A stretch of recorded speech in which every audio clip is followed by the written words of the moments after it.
मोदी जी, ये जो हजूरिया और खजूरिया का डिवाइड है, ये गुजरात में कब खत्म होगा? इस चुनाव के परिणाम से आपको पता चल रहा होगा कि वो स्थिति गुजरात के मतदाताओं पर कोई प्रभाव नहीं कर रही है।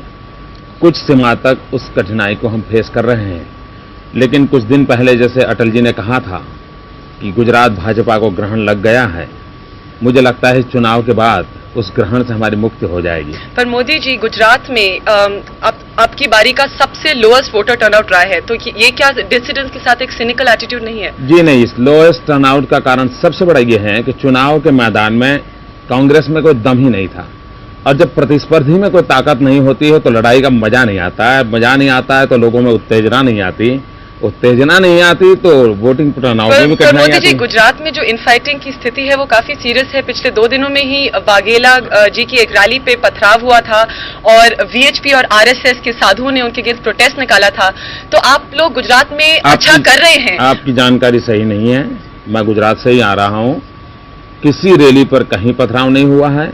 आरएसएस के कोई साधु होते नहीं हैं, विश्व हिंदू परिषद के भी साधु नहीं होते हैं, लेकिन कुछ संत नाराज थे क्योंकि वाघेला समर्थक के कुछ बंधुओं ने ऐसा बयान कर दिया था जिससे उनको बड़ी चोट पहुंची थी, बिलो बेल्ट अटैक कर दिया था। उसके कारण वो बड़े नाराज होकर के कोई एजिटेशन कर दिया था। मोदी जी, लेकिन संघ और वीएचपी के लोगों ने समझा करके उस एजिटेशन को वापस करवाने में सफलता मिली। मोदी जी, संघ ही के कुछ लोगों ने वाघेला जी के लिए एक टर्म यूज किया था, उन्होंने कहा था कि he is a traitor to the real meaning of Hindutva. Do you agree with this?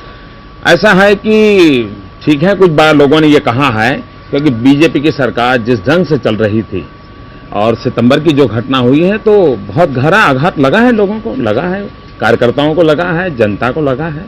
तो ये स्थिति तो है ही है। केशव भाई जी का क्या रोल है गुजरात की पॉलिटिक्स? देखिए, इस पूरे चुनाव के ही वो जो स्टार कैंपेनर, और केशव भाई ने मेरी जानकारी के हिसाब से कोई 230 स्थानों पर दौरा किया है और इस चुनाव के विजय में केशव भाई का रोल बहुत बड़ा महत्वपूर्ण है। He is only leader nowadays in Gujarat. Is he going to come back as chief minister? वाल ये तो मेरा विषय नहीं है, वो पार्लियामेंट्री बोर्ड का विषय है, वो तय करेगा। पर आप एक बात बताइए कि ये जो गुजरात में इनफाइटिंग है, is this not reflective of the larger divide between the BJP?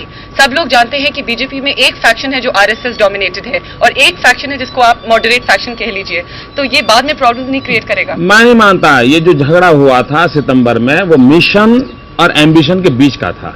ये कोई आरएसएस नॉन आरएसएस वाला झगड़ा नहीं। और मिशन किसकी थी? देखिए, एम्बिशन का संबंध आपको मालूम है, जिसको ओवर एम्बिशन हुआ उसमें से मुख्यमंत्री बनने के सपने। वाघेला जी से है? जी, मैं किसी व्यक्ति के नाम की आलोचना कभी करता नहीं हूँ। अच्छा मोदी जी, धन्यवाद। बहुत बहुत धन्यवाद।